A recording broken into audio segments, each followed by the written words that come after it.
Welcome to What to Know Down Below by Tina's Wish. We're here to empower you with the knowledge and tools you need to advocate for your own gynecologic health. Knowledge is power, and we encourage everyone to join us in learning more about what you need to know down below. Hello, my name is Beverly Wolfer, and I'm honored to be a part of the Tina's Wish team.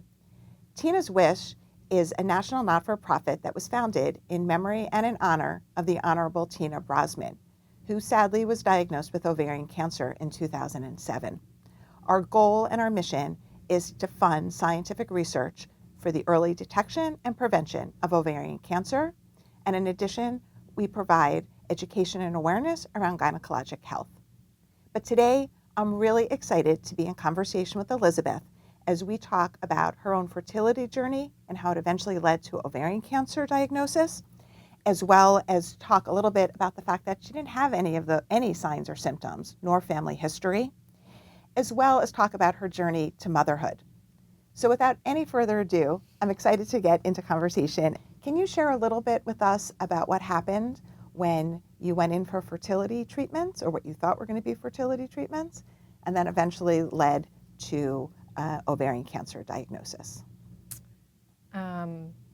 So me and my partner, we wanted to become parents. We needed some help. We saw a fertility doctor, began treatments. Everything seemed normal aside from us both having fertility issues. We didn't have very productive cycles, but we did 3 IVF cycles. I switched reproductive endocrinologists after my first cycle to someone who specialized a little bit more with people who had more challenging cases. And so we were working with him, and he was wonderful.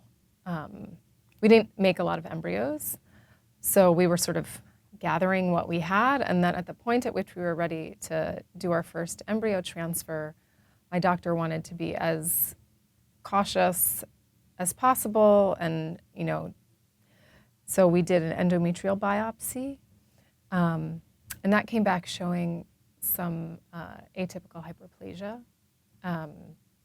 which is, I think, considered precancerous.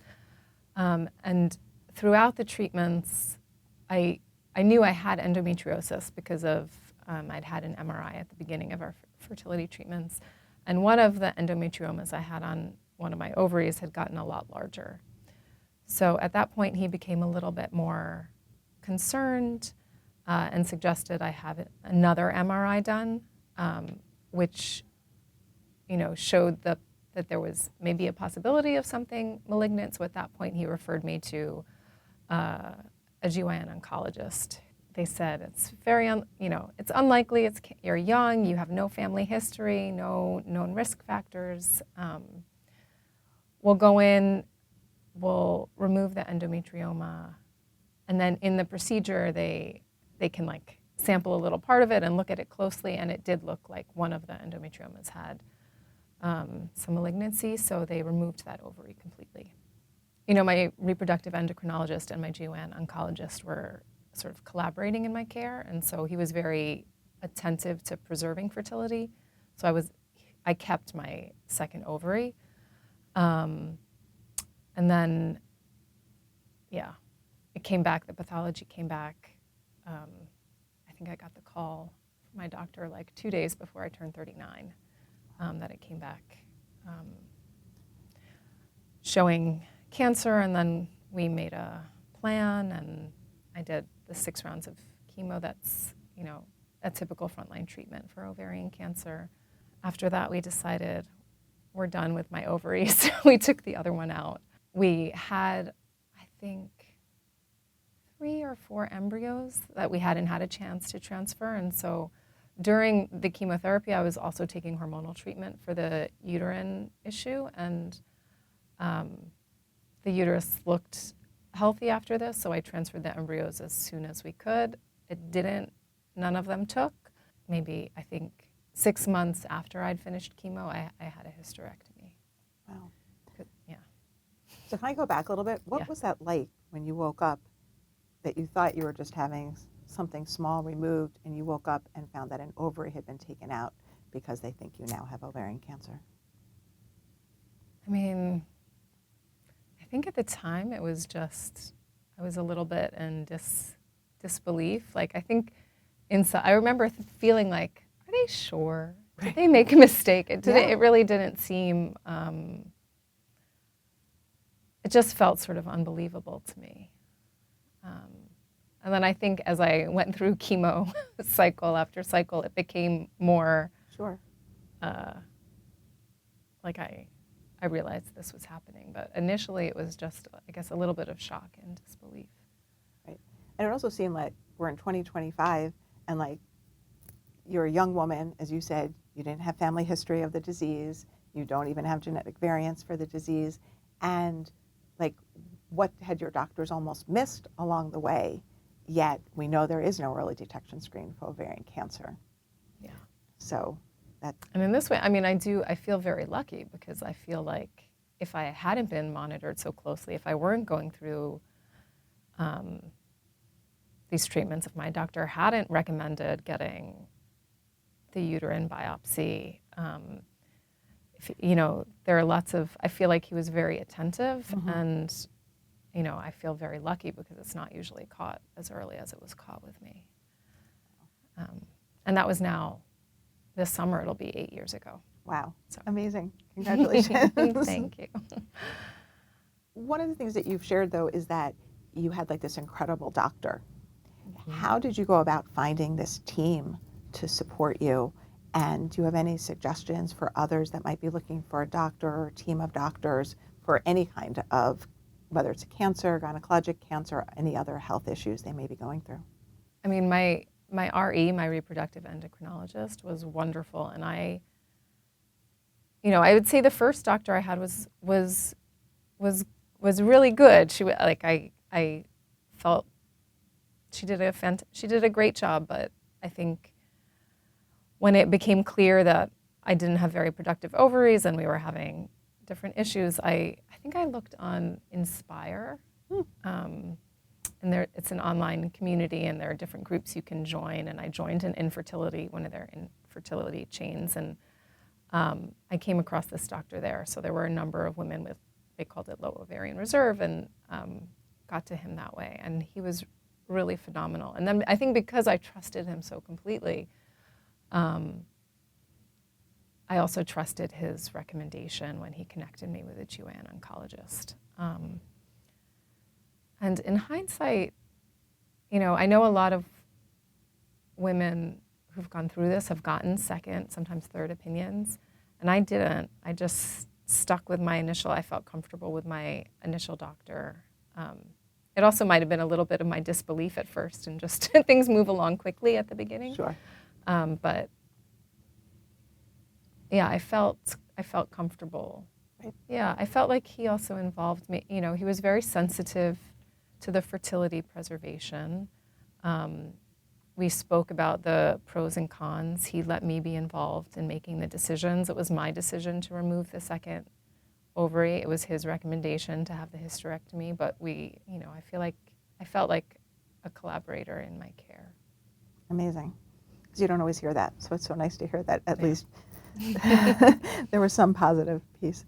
So if you think back to even before you began your fertility journey, was there anything that you can look back on and be like, oh, that seemed different about myself, or anything like that? Because one of the challenges we know with ovarian cancer is the lack of early detection testing, like the pap smear detects cervical cancer. But is there anything that you would think about that may have been an indication, or that you could share with others to kind of be aware of?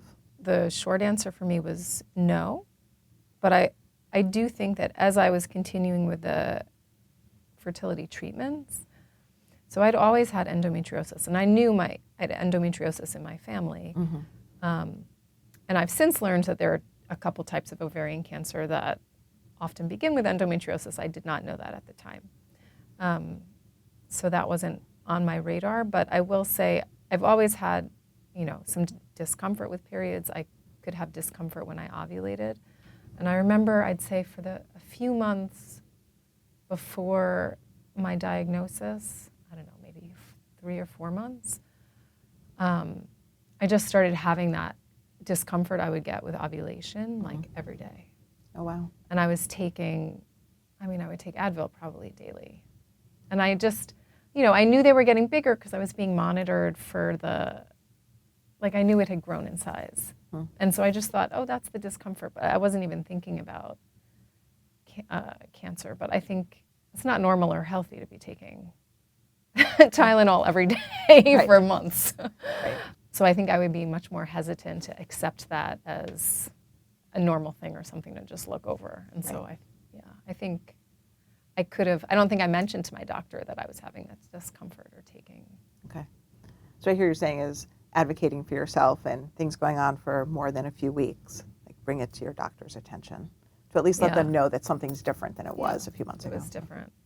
And paying attention and not sort of just being like, I was just being like, oh, I'll deal with this later. I have work to do. I have things to do. In hindsight. Important advice for all of us to always make sure we find time for ourselves and self-care. And I always say, like, self-care is not just about getting manicures and massages, right? It's also making those doctor's appointments and staying on top of our own health, where we know we can always find other things to take its place. Yeah. All right. Well, thank you for sharing that with us. So we talked a little bit about your healthcare team, which was amazing. Did you have any other support teams in your life to help you get through this journey?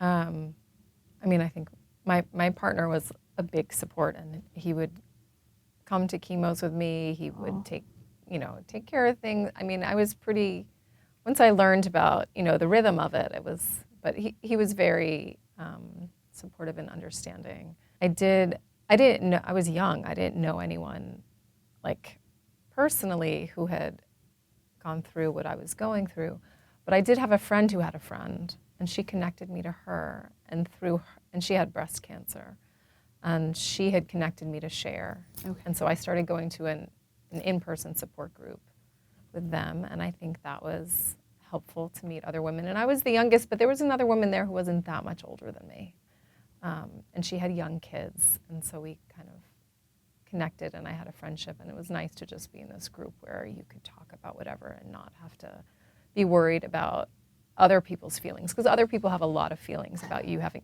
my parents had a lot of feelings, my partner had a lot of feelings about it. So it's really nice being in a group where you didn't have to be really worrying about that. My family was supportive. My parents are close, like physically close, and so they were helpful. My mom would, I think, bring over food, after a chemo cycle. And I also, my workplace was very helpful. So I worked through chemo. I did reduce my hours to part-time, but they were very accommodating about me moving around my days off to accommodate my chemo treatments, and they were great. So I was lucky. Yeah, that's amazing to have such a community of support from all dimensions. So 2 years ago, we had the privilege of having you and your incredible daughter, Maribel, walk in the Tina's Wish Runway for Research event. Can you tell us, obviously when we saw you on the runway, it was this beautiful smiles, beautiful dresses, but I know the journey then to get there, as you've already described, wasn't so straightforward. Can you share a little bit about that journey from fertility treatments to ovarian cancer to finally becoming a mom? All right, I will try. I was already preparing to become a parent and have a kid, and so we had started that process, and we had always been, it's sometimes hard to think about infertility, like IVF treatments and adoption simultaneously, but we had sort of put our feelers out a little bit. It wasn't all in one basket, and so after we transferred the embryos, I didn't have ovaries. We'd also used up my insurance benefits for IVF. So we kind of switched gears pretty quickly and went towards adoption. So there was this great adoption conference we attended that was totally overwhelming, but it kind of introduced you to all the different routes you could take and had panels and Q&A. And I remember it was overwhelming, but very helpful. And then soon after that, we decided, we were ready to try this, and we hired a lawyer, and we completed our home study and made a book, because you have to sort of like online dating where you make a profile and birth parents get to look at it and choose who they want to raise their child. And we had a match. I was very fortunate. That part was also, I feel like it was a lot of emotional roller coasters with the IVF and then the cancer and then adoption, but we were lucky and it didn't take us very long to match with someone. So actually, if our embryo transfer had worked, it would have taken longer. Oh, interesting. Like that, so a year after I finished, my daughter was born. Congratulations. And I was, thank you. I know, and we didn't know when she would be due. We got the call in the morning, get to the hospital. 'Cause it was near, we could drive there, which was very cool. And I remember we didn't know. I just remember going and, we were waiting in the cafe and the social worker from the adoption agency came down to meet us and said, would you like to meet your daughter? And we were like, oh my God, yes. Wow. And what was that like when you held her in your arms? I mean, I don't know. I see pictures and I feel like we just looked so joyful. It was just sort of wild. It was just a wild, happy feeling. I don't know.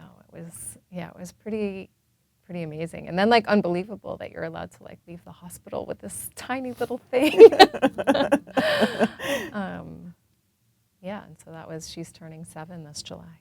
Wow. Mm-hmm. And has there been a moment that you've been just, wow, this is what I was, what has that motherhood journey been for you, particularly since it certainly was not maybe the vision you had in your 20s of how you were going to become a mom? I feel like we all have different ways of thinking about these things. And sometimes I feel fortunate that I didn't have a really, I wasn't someone who was I always want to be a mom.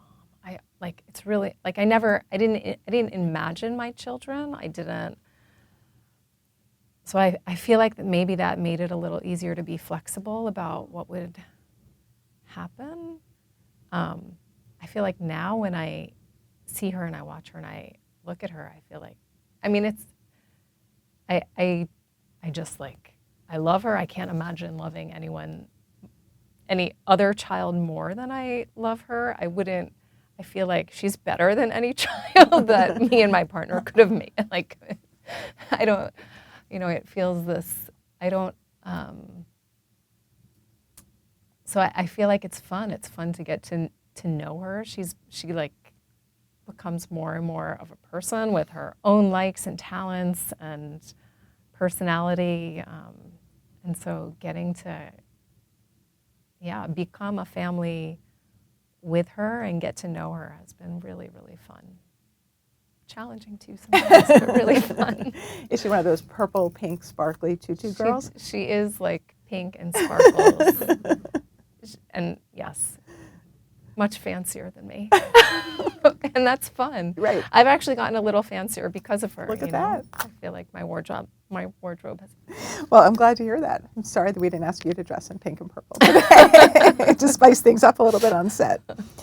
One of the things that you talked about a little bit earlier that really provided strength for you was some support groups. Mm-hmm. And I've jokingly said that when I take the train to work in the morning, I sit around and talk with other working moms, and they're like my support group in the morning. And I learn that I'm not the worst mother of the day, and I can get through my day. But what I really think sometimes is that, and you described it, where you could just be you and not worry about anyone else, and you could really almost normalize what you were going through, and to recognize that this was a journey that I'm on, that other people have been on it, and that I can kind of share that. So can you talk a little bit about the support groups that you've not only been a part of, but I also know that you run for another not-for-profit organization that's really important called SHARE? Yes, so SHARE is where they ran the support group. I attended in person, and then during COVID, everything moved online. And the facilitator who's, I developed a relationship with, and she's wonderful. Her co-facilitator could no longer assist her, and she asked me if I would do that. And so I started co-facilitating with her, and then she said, Elizabeth, I think it'd be really helpful if we had a group for younger women, because the group that we had tends to be old, demographically people who are getting ovarian cancer are usually a little bit older. But there are more and more younger people getting it. And I think maybe also like me, going through infertility treatments, maybe getting caught a little bit earlier, other things too, seems to be changing. And so me and another young woman who was actually in the group with me in person when we did it, are working together now, and we co-facilitate that. So I do the original, newly diagnosed group with Andrea, and then we have this other group for younger women that we open that up to all gynecological cancers. Mm-hmm. And I think, I volunteer, I do it. I really look forward to it. It's something I enjoy. I usually feel really good afterwards. I think that there's something like when you're going through these things of just getting to speak freely about what you're thinking, what's going on, sometimes maybe complaining about the Medicare system or the ways in which other people just don't get it, or frustrations that you have. I think it can be a very helpful place to share those things and feel supported and share resources. A lot of times the women in the group, have really shared their experiences, and we all know that everyone's body is different and your experience with treatment is different, but there's a way in which it's, I think, very helpful to not feel alone and to realize that other people are doing it. And one of the nice things, these are open groups, so you also have people who are just recently diagnosed going through treatment, and other people who've been out for a couple years, and so you can,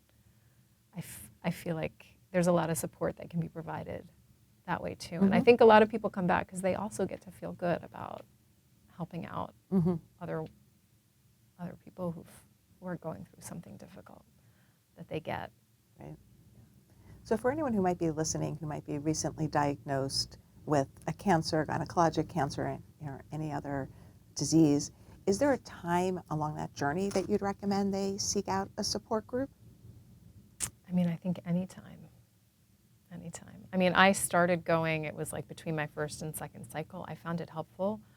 But I think we also have people who are years out that are coming. And I think sometimes like the process, sometimes you'll be going through treatment and it's really, you can be really focused and you have a next step and then sometimes treatment ends and you're like, oh, now I have the existential crisis. Now is when I need the support. And the rest of the world who doesn't understand necessarily because they haven't been through it might think, oh, you're done, that's wonderful. And that's when sometimes you start to be like, well, what do I do now? Right. Or like, I don't feel done. Right. Right. So I think that support can be really helpful then and continuing on, because a lot of people, it can be, it's traumatic. The effects linger, and it could be physical, but it could be psychological. So I think it's always help. I found, and I know different people have different experiences. I think at any point it could be helpful. Right. I think that's great advice, that anytime throughout the journey, and it's never too early or too late to join a group. And I think one of the things we'll do is also drop in, it's both on our website, but we'll drop into the podcast some support groups that people could reach out to as well. Great. So that they could take advantage of that.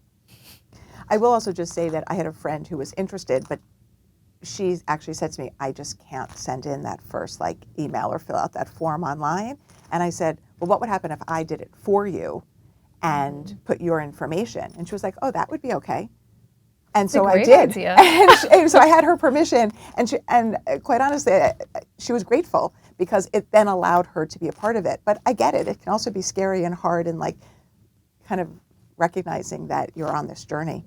I just want to ask you if you could think about I don't know, 1, 2, 3 things that you would want to leave the women who are listening to our podcast with in terms of encouraging them to stay on top of their gynecologic health, what might some of those suggestions be? I mean, stay on top of it. Pay attention, I guess. I mean, it's your health, and we want to need you around, for yourself, for other people. Right. But keep up with appointments. If you're young, if you have daughters, get them vaccinated for HPV. That can help with cervical cancer. Get your pap smears regularly. See your gynecologist. Whether or not you have problems, whether or not you're sexually active, see your gynecologist. Right. And then if something changes, pay attention and tell your doctor. And if you feel like, so in the support groups, it's very common that the symptoms, especially if you're young, if you don't have the family history, if the doctor doesn't think it's likely that you would have one of these, things get missed, and being persistent is never a bad thing in this situation. Be persistent. If you feel like what they're telling you doesn't make sense to you, and get a second opinion, get a third opinion. I feel like there's been a lot of people in the groups who, were diagnosed with IBS or told other things, and they knew something was wrong, or so just be persistent and advocate for yourself. That's great. Thank you. I think I need to remember that too. And maybe just in closing, is there something that you're looking forward to most in life right now, whether as a mom, as a partner, friend, daughter? I mean, I feel like it's nice. There's a lot I feel like it's really fun. So my daughter's turning 7. I feel like she keeps changing. And so it's, we'll see. I'm sure some of those changes will be harder to deal with, but I even, in my social work, my internships, I worked a lot with adolescents, and I do like them. So we'll see how it is with her, but I'm looking forward to seeing kind of how she grows and changes and who she becomes, and getting to have relationships with her at these different stages in her life, and me growing and learning from her and changing through that process. I feel like that's exciting. I'll see where I land professionally. I'm looking forward to that. I've also, in the last 2 years, me and my partner have started scuba diving. So I'm looking forward to that too. That's a new thing I would never have thought I'd be doing, but it's, something. Well, Elizabeth, I just want to say thank you. You've been so honest in sharing really such a challenging journey. And yet it just sounds like you've had such resilience and such belief in that things were going to turn out the way you wanted them to, but it obviously took a lot of hard work and advocacy on your own behalf. And so I just really thank you for sharing that journey with us. And I kind of feel like I want to ask you, can we do a part 2 in 12 to 18 months? Because I also think your life experiences are going to play and have such an important impact on whatever you decide to do professionally, and how you're going to be able to impact others through their journeys. And like I always tell people, you're always just kind of filling your professional toolkit. But I think you not only have an incredible professional toolkit, you also have such a robust and genuine personal toolkit that is going to really change the lives of other people. So thank you for deciding to do this and for sharing your story with all of us today. Thank you. For more information about gynecologic health, visit tinaswish.org/whattoknow. That's tinaswish.org/WHATTOKNOW. And follow, or subscribe wherever you listen to your favorite podcasts.